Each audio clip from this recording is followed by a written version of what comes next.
uma honra pra gente receber aqui heróis nacionais, ídolos do Brasil como você, que fizeram alguma coisa de fato pelo Brasil. Olha só, Jade, eu recebo político aqui.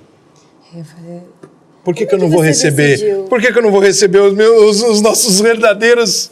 Como é que você decidiu investir no podcast? Eu fazia de futebol, né? E aí chegou uma época que eu falei assim, poxa, mas eu queria conversar sobre futebol com quem não é do futebol. Aí eu falei, mas que engraçado, porque a conversa tá indo para um caminho que dá para falar de tudo. Sim. E assim, eu não tô dando a minha opinião muito, eu quero ouvir a história dela, eu quero... Aí eu comecei a gostar já de aprender coisas que eu não sei. O grande barato para mim foi isso. Quando eu comecei a descobrir que eu podia convidar qualquer pessoa, eu falo assim, tem gente que vai dar muita audiência, tem gente que não vai, tem gente que vai gerar um corte, tem gente que é polêmica, tem gente que não é. Mas, cara, no final do ano, por exemplo, ano passado, foram 120 entrevistas, só aqui no estúdio.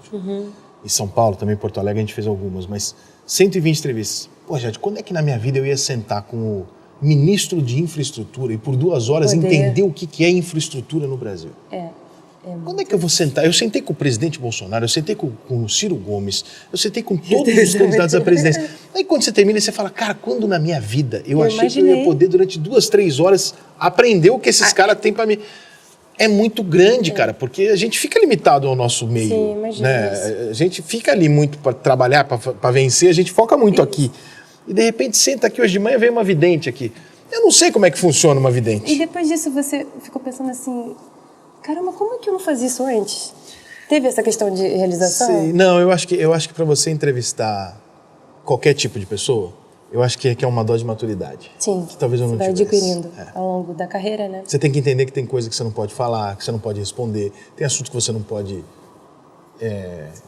Você não pode dar a tua opinião, porque você não pode. Isso que eu ia perguntar, como que faz pra você ser imparcial e não dar a sua opinião? Eu vou te falar, eu não me omito de dar não, mas eu tento assim, ó, o meu tratamento com você vai ser igual com todos, né? No caso de política especialmente, que são... Sim.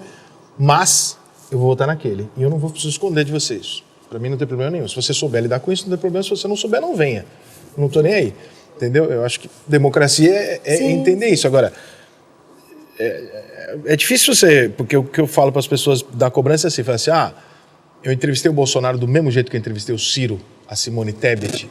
Sim. Então, foi igual. Eu brinquei com todos, eu ri com todos.